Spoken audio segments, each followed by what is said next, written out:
Hi ಸ್ನೇಹಿತರೆ, ಹೇಗಿದ್ದೀರಾ? ಇದು ನನ್ನ ಬುಧವಾರದ ವ್ಲಾಗ್. ಹೆಲ್ತ್ ಈಸ್ ವೆಲ್ತ್ ಅಂತಾರೆ. ಸೊ ಇವತ್ತು ನಾನು ಮಾರ್ನಿಂಗ್ ಆಮ್ಲಾದು ಡಿಟಾಕ್ಸ್ ವಾಟರ್ನ ಮಾಡ್ತಾಯಿದ್ದೀನಿ.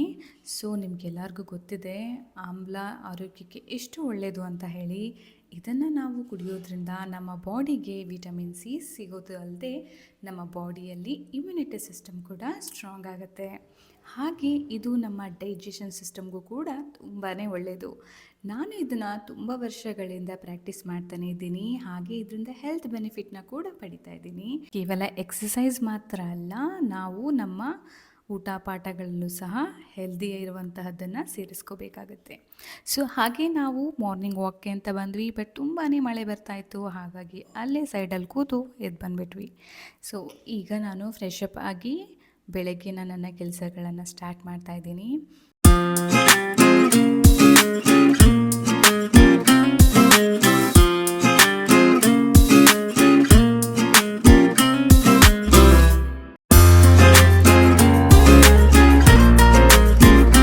ಹಾಗೆ ಬೆಳಗ್ಗೆ ನಾನು ಟಿಫನ್ಗೆ ಪಡ್ಡನ್ನು ಮಾಡಿದ್ದೆ. ಪಡ್ಡಿನ ಜೊತೆ ಕಾಂಬಿನೇಷನ್ ಆಗಿ ನಾನು ಬೇಳೆ ಚಟ್ನಿಯನ್ನು ಸಹ ಮಾಡಿದ್ದೆ. ತುಂಬಾ ಟೇಸ್ಟಿಯಾಗಿತ್ತು. ಸೊ ಎಲ್ಲರೂ ಕೂಡ ಪಡ್ಡನ್ನು ತಿಂದುಬಿಟ್ಟು ನಾನು ನನ್ನ ಕಿಚನ್ ಕ್ಲೀನಿಂಗ್ ಕೆಲಸವನ್ನು ಸ್ಟಾರ್ಟ್ ಮಾಡಿದೆ. ತುಂಬಾ ದಿವಸ ಆಗಿತ್ತು ಕ್ಲೀನ್ ಮಾಡಿ, ಹಾಗೆ ತುಂಬಾ ಗಲೀಜಾಗಿತ್ತು. ಸೊ ಹಾಗಾಗಿ ಎಲ್ಲ ಡಬ್ಬಿಗಳನ್ನು ಕೆಳಗೆ ಇಳಿಸ್ಕೊಂಡು ಅದಕ್ಕೆ ಗ್ರಾಸರಿನ ಫಿಲ್ ಮಾಡಿ ಮತ್ತು ಅದನ್ನು ನೀಟಾಗಿ ಒರೆಸ್ಬಿಟ್ಟು ಮತ್ತೆ ಅಲ್ಲಿಗೆ ಡಂಪ್ ಮಾಡ್ತಾಯಿದ್ದೆ. ಈ ಕಿಚನ್ ಕ್ಲೀನಿಂಗ್ ಕೆಲಸನ ಸ್ಟಾರ್ಟ್ ಮಾಡಿದ್ರೆ ತುಂಬಾ ಟೈಮ್ ಹಿಡಿಯುತ್ತೆ. ಹಾಗೆ ನಾನು ಎಲ್ಲವನ್ನು ನೀಟಾಗಿ ಒರೆಸ್ಕೊಂಬಿಟ್ಟು ಈಗ ನಾನು ಫ್ರಿಜ್ಜನ್ನು ಕೂಡ ಕ್ಲೀನ್ ಮಾಡ್ಕೊಬೇಕಾಗಿದೆ. ಫ್ರಿಜ್ ಕೂಡ ಗಲೀಜಾಗಿತ್ತು. ಸೊ ಹಾಗಾಗಿ ಎಲ್ಲದನ್ನು ನೀಟಾಗಿ ತೆಗೆದುಬಿಟ್ಟು ಕ್ಲೀನ್ ಮಾಡ್ಕೊತಾ ಇದ್ದೆ. ನಾವು ಫ್ರಿಜ್ಜನ್ನು ಆಫನ್ಲಿ ಕ್ಲೀನ್ ಮಾಡ್ಕೋತೇ ಇರಬೇಕಾಗುತ್ತೆ. ಯಾಕಂದರೆ ಅಲ್ಲಿ ನಾವು ತಿನ್ನುವಂತಹ ಸಾಮಾನುಗಳನ್ನು ಇಡೋದ್ರಿಂದ, ಹಾಗೆ ನಾವು ಉಳಿದಿರೋ ಅಡುಗೆಗಳನ್ನು ಸಹ ಅಲ್ಲಿ ಇಡೋದ್ರಿಂದ ಸೊ ಅದು ಕ್ಲೀನಾಗಿದ್ದರೆ ಒಳ್ಳೆಯದು. ಸೊ ನಾನು ಈಗ ನಿಮಗೆ ತೋರಿಸ್ತಾ ಇದ್ದೀನಲ್ವಾ, ನೋಡಿ ಇದರಲ್ಲಿ ಲೆಮನನ್ನು ನಾನು ಸ್ಟೋರ್ ಮಾಡಿ ಇಡ್ತಾ ಇದ್ದೀನಿ. ಸೊ ಇದರಿಂದ ಗಾಳಿ ಚೆನ್ನಾಗಿ ಆಡುತ್ತೆ ಅಂತ ಹೇಳಿ. ಈಗ ನೋಡಿ ಎಲ್ಲ ಬಾಕ್ಸ್ಗಳನ್ನು ನಾನು ಒಂದು ಡ್ರೈ ಬಟ್ಟೆಯಲ್ಲಿ ಒರೆಸ್ಕೋತಾ ಇದ್ದೀನಿ. ಒರೆಸ್ಕೊಂಡು ಈಗ ನಾನು ಅದಕ್ಕೆ ತರಕಾರಿಗಳನ್ನು ಡಂಪ್ ಮಾಡಬೇಕು. ಸೊ ನಾನು ತರಕಾರಿಗಳನ್ನು ಡಂಪ್ ಮಾಡೋಕ್ಕೂ ಮುಂಚೆ ಅದನ್ನು ನೀಟಾಗಿ ವಾಶ್ ಮಾಡ್ಕೊತೀನಿ. ಯಾಕಂದರೆ ನಾವು ಮಾರ್ಕೆಟಿಂದ ಡೈರೆಕ್ಟಾಗಿ ತರಕಾರಿಗಳನ್ನು ತರೋದ್ರಿಂದ ಅದರಲ್ಲಿ ಪೆಸ್ಟಿಸೈಡ್ಸ್ ಆಗಲಿ ಅಥವಾ ಧೂಳಾಗಲಿ ಏನಾದರೂ ಇರುತ್ತೆ ಅಲ್ವಾ. ಸೊ ಹಾಗಾಗಿ ಫ್ರಿಡ್ಜಲ್ಲಿ ಡೈರೆಕ್ಟಾಗಿ ತರಕಾರಿಗಳನ್ನು ಇಡಬೇಡಿ. ಈ ರೀತಿ ತತ್ತಿದ ಹಾಗೇ ಅದಕ್ಕೆ ಸ್ವಲ್ಪ ಸಾಲ್ಟನ್ನು ಹಾಕಿ ನೀಟಾಗಿ ಈ ರೀತಿ ಒರೆಸ್ಕೊಂಡ್ಬಿಟ್ಟು ನಾವು ನಮ್ಮ ಬಾಕ್ಸ್ಗಳಿಗೆ ಇದನ್ನು ಡಂಪ್ ಮಾಡ್ಕೊಳ್ಳೋಣ. ಸೊ ನೋಡಿ ಈಗ ನಾನು ನೀಟಾಗಿ ಒರೆಸ್ಕೊಂಡು ಬಾಕ್ಸ್ಗೆ ಡಂಪ್ ಮಾಡ್ತಾಯಿದ್ದೀನಿ. ಯಾವಾಗಲೂ ತರಕಾರಿ ತಂದರೂ ಇದೇ ರೀತಿಯೇ ನಾನು ಇಡ್ತೀನಿ. ಈ ರೀತಿ ಇಡೋದ್ರಿಂದ ತುಂಬಾ ಯೂಸಸ್ ಇದೆ. ಯಾಕಂದರೆ ನಮಗೆ ಅಡುಗೆ ಮಾಡುವಾಗ ನಾವು ಬೇಗ ಈ ತರಕಾರಿಗಳನ್ನು ತೊಗೊಂಡು ಕಟ್ ಮಾಡಿಕೊಂಡು ಅಡುಗೆ ಮಾಡ್ಕೊಬೋದು. ಹಾಗೆ ನಮ್ಗೆ ಈಸಿಯಾಗಿ ಕೈಗೆ ಸಿಗುತ್ತೆ. ಈಗ ನೋಡಿ ಕರಿಬೇವು ಸೊಪ್ಪನ್ನು ಕೂಡ ನಾನು ಒಂದು ಪ್ಲಾಸ್ಟಿಕ್ ಬಾಕ್ಸ್ಗೆ ಹಾಕಿಡ್ತಾಯಿದ್ದೀನಿ. ಸೊ ಈ ರೀತಿ ನಾನು ನನ್ನ ವೆಜಿಟೇಬಲ್ಸ್ನ ಸ್ಟೋರ್ ಮಾಡಿಕೊಂಡೆ.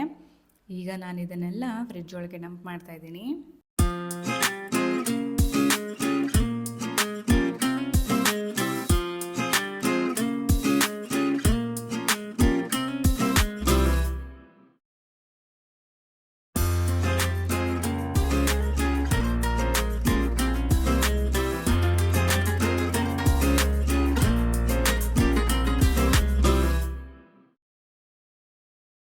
ಈಗ ನೋಡಿ ಒಂದೊಂದನ್ನೇ ನಾನು ಇಡ್ತಾಯಿದ್ದೀನಿ. ಈ ರೀತಿ ನಾವು ಒಂದಿನ ಸ್ವಲ್ಪ ಟೈಮ್ ತೆಗೆದು ಈ ಥರ ನಾವು ಮಾಡಿ ಇಟ್ಕೊಳ್ಳೋದ್ರಿಂದ ನಮಗೆ ಡೈಲಿ ಅಡುಗೆಗೆ ತುಂಬಾ ಹೆಲ್ಪ್ ಆಗುತ್ತೆ. ಹಾಗೆ ತುಂಬಾ ಈಸಿ ಆಗುತ್ತೆ ನಮಗೆ ಅಡುಗೆ ಮಾಡುವಾಗ. ಇದನ್ನು ಈಗ ತೆಕ್ಕೊಂಡು ತೊಳಿಬೇಕು, ಎಲ್ಲ ಮಾಡಬೇಕು ಅದೆಲ್ಲ ಇರೋದಿಲ್ಲ. ನೋಡಿ ಆರಾಮಾಗಿ ನಾವು ಮಾಡ್ಕೊಬೋದು. ಮಾರ್ಕೆಟ್ಗೆ ಹೋಗಿದ್ರಿಂದ ನಾನು ಲೆಮನ್ ಹಾಗೆ ಆಮ್ಲವನ್ನು ತೊಗೊಂಡು ಬಂದೆ. ಡಿಟಾಕ್ಸ್ ವಾಟರ್ ಮಾಡಲಿಕ್ಕೆ ಬೇಕಾಗುತ್ತೆ ಮಾರ್ನಿಂಗ್ ಅಂತ ಹೇಳಿ.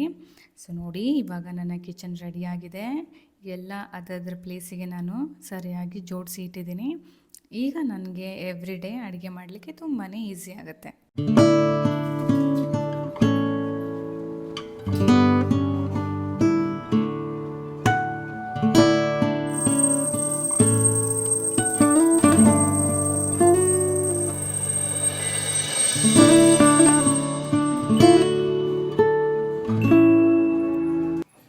ಹಾಯ್ ಫ್ರೆಂಡ್ಸ್, ಇವತ್ತು ನಾನು ಬದನೆಕಾಯಿ ಪಲ್ಯವನ್ನು ಮಾಡ್ತಾಯಿದ್ದೀನಿ. ಅದರ ಜೊತೆ ಕಾಂಬಿನೇಷನ್ ಆಗಿ ಮಸಾಲ ಚಪಾತಿಯನ್ನು ಸಹ ಮಾಡ್ತಾಯಿದ್ದೀನಿ. ಯಾವ ರೀತಿ ಮಾಡ್ತೀನಿ ಅಂತ ಪ್ಲೀಸ್ ಸ್ಕಿಪ್ ಮಾಡದೆ ಕೊನೆವರೆಗೂ ನೋಡಿ. ಈಗ ನಾನು ಬದನೆಕಾಯಿನ ಹೋಳಾಗಿ ಕಟ್ ಮಾಡಿ ಇಟ್ಕೊತಾ ಇದ್ದೀನಿ. ಹಾಗೆ ಅದರ ಜೊತೆ ಒಂದು 2ರಿಂದ 3 ಸ್ಪೂನ್ ಆಗುವಷ್ಟು ಕಡಲೆ ಬೀಜನ ಹುರ್ಕೊಂಡು ಸೈಡ್ಗೆ ಎತ್ತಿಟ್ಕೊಳ್ಳೋಣ. ಈಗ ಇದು ಆರಿದ ಮೇಲೆ ಒಂದು ಮಿಕ್ಸಿ ಬೌಲ್ಗೆ ಹಾಕಿ ಅದಕ್ಕೆ ಒಂದು ಗಡ್ಡೆ ಬೆಳ್ಳುಳ್ಳಿ ಹಾಕಿ ಹಾಗೆ 1 ಸ್ಪೂನ್ ಆಗುವಷ್ಟು ಜೀರಿಗೆನ ಹಾಕಿಬಿಟ್ಟು 1 ಸ್ಪೂನ್ ಆಗುವಷ್ಟು ಖಾರದ ಪೌಡರ್ನು ಸಹ ಅದಕ್ಕೆ ಸೇರಿಸ್ಕೊಂಡು ತರಿಯಾಗಿ ರುಬ್ಬಿ ಸೈಡ್ಗೆ ಇಟ್ಕೊಳ್ಳೋಣ. ಈಗ ನೋಡಿ, ಒಂದು ಬಾಣಲೆಯನ್ನು ಇಟ್ಟಿದ್ದೀನಿ. ಈಗ ಇದಕ್ಕೆ ನಾನು 2 ಸ್ಪೂನ್ ಆಗುವಷ್ಟು ಆಯಿಲನ್ನು ಹಾಕೋತಾ ಇದ್ದೀನಿ. ಹಾಗೆ 1 ಸ್ಪೂನ್ ಸಾಸಿವೆನೂ ಸಹ ಇದಕ್ಕೆ ಹಾಕೋತಾ ಇದ್ದೀನಿ. ಹಾಗೆ ಕರಿಬೇವು ಸೊಪ್ಪನ್ನು ಸಹ ಇದ್ರ ಜೊತೆ ಸೇರಿಸ್ಕೊಂಡು ಒಂದು ಮೀಡಿಯಮ್ ಸೈಜ್ದು ಆನಿಯನನ್ನು ಸ್ಲೈಸಸ್ ಆಗಿ ಮಾಡಿಕೊಂಡು ಇದಕ್ಕೆ ಇವಾಗ ಸೇರಿಸ್ಕೊಂಡು ಸ್ವಲ್ಪ ಫ್ರೈ ಮಾಡ್ಕೊಳ್ಳೋಣ, ಸ್ವಲ್ಪ ಕೆಂಪಗಾಗಲಿ. ಈಗ ಅದ್ರ ಜೊತೆ ಟೊಮೆಟೊನೂ ಕೂಡ ಆ್ಯಡ್ ಮಾಡ್ಕೊತಾ ಇದ್ದೀನಿ. ಈಗ ಇದನ್ನು ಸ್ವಲ್ಪ ಫ್ರೈ ಮಾಡ್ಕೊಳ್ಳೋಣ. ಹಾಗೆ ಸ್ವಲ್ಪ ಅದಕ್ಕೆ ಉಪ್ಪನ್ನು ಹಾಕ್ಕೊಳ್ಳೋಣ. ಉಪ್ಪನ್ನು ಹಾಕೋದ್ರಿಂದ ಆನಿಯನ್ ಮತ್ತು ಟೊಮೆಟೊ ಬೇಗ ಬೇಯುತ್ತೆ ಅಂತ. ಈಗ ನೋಡಿ, ನಾನು ಕಟ್ ಮಾಡಿ ಇಟ್ಕೊಂಡಿದ್ನಲ್ಲ ಬದನೆಕಾಯಿ, ಅದನ್ನೆಲ್ಲ ಇದಕ್ಕೆ ಹಾಕ್ತಾಯಿದ್ದೀನಿ. ಈಗ ಸ್ವಲ್ಪ ಅರಿಶಿಣದ ಪೌಡರ್ನ ಹಾಕ್ಕೊಳ್ಳೋಣ. ಹಾಕ್ಕೊಂಬಿಟ್ಟು ನೀಟಾಗಿ ಕಲಿಸ್ಕೊಳ್ಳೋಣ. ಈಗ ನಾನು ಇದನ್ನು ಒಂದು 5 ನಿಮಿಷ ಬೇಯಿಸ್ಕೊಂಡಿದ್ದೆ. ನೋಡಿ, ಇವಾಗ ಅದು ನೀಟಾಗಿ ಬೆಂದಿದೆ. ಇವಾಗ ನಾವೇನು ಪುಡಿ ಮಾಡಿಟ್ಕೊಂಡಿದ್ವಲ್ಲ ಮೊದಲೇ ಶೇಂಗಾ ಪೌಡರ್, ಅದನ್ನು ಇದಕ್ಕೆ ಸೇರಿಸ್ಕೊಂಡು ಕಲಿಸ್ಕೊಳ್ಳೋಣ.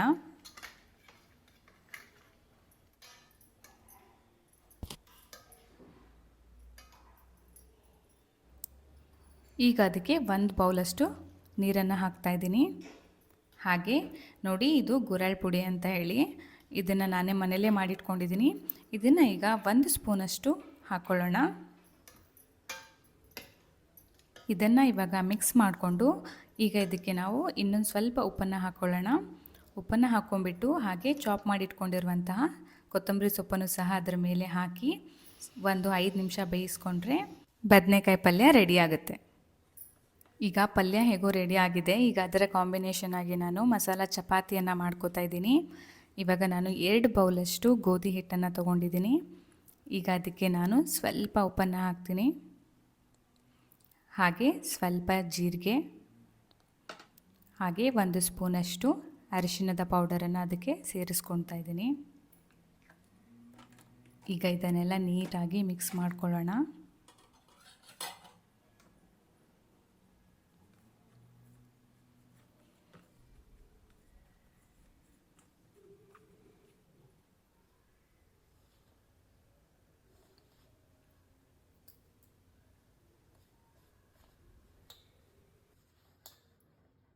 ಬೇಳೆ ತುಂಬಾ ಮುಂದೆ ಬರ್ತಾಯಿತ್ತು, ಕಲಿಸೋದಕ್ಕೆ ಆಗ್ತಾ ಇರಲಿಲ್ಲ. ಅದಕ್ಕೆ ಸ್ವಲ್ಪ ಹಿಟ್ಟನ್ನು ಈ ರೀತಿ ಇಟ್ಕೊತಾ ಇದ್ದೀನಿ. ಈಗ ನೋಡಿ, ಕಲಸಿದಾಗಿದೆ. ಇದಕ್ಕೀಗ ಸ್ವಲ್ಪ ಆಯಿಲನ್ನು ಹಾಕಿ ಇನ್ನೊಂದು ಸ್ವಲ್ಪ ಚೆನ್ನಾಗಿ ನಾದ್ಕೊಂಡು ತೆಗೆದಿಟ್ಕೊಂಡು ನೋಡಿ ಈ ರೀತಿ ಉಂಡೆಗಳನ್ನಾಗಿ ಮಾಡಿಕೊಂಡು ಈಗ ನಾವು ಚಪಾತಿಯನ್ನು ಉದ್ದಲಿಕ್ಕೆ ಸ್ಟಾರ್ಟ್ ಮಾಡೋಣ.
ಈಗ ನೋಡಿ, ಬೇಳೆ ದಾಲ್ ಜೊತೆ ಬದನೆಕಾಯಿ ಪಲ್ಯ ಹಾಗೆ ಮಸಾಲ ಚಪಾತಿ ರೆಡಿಯಾಗಿದೆ.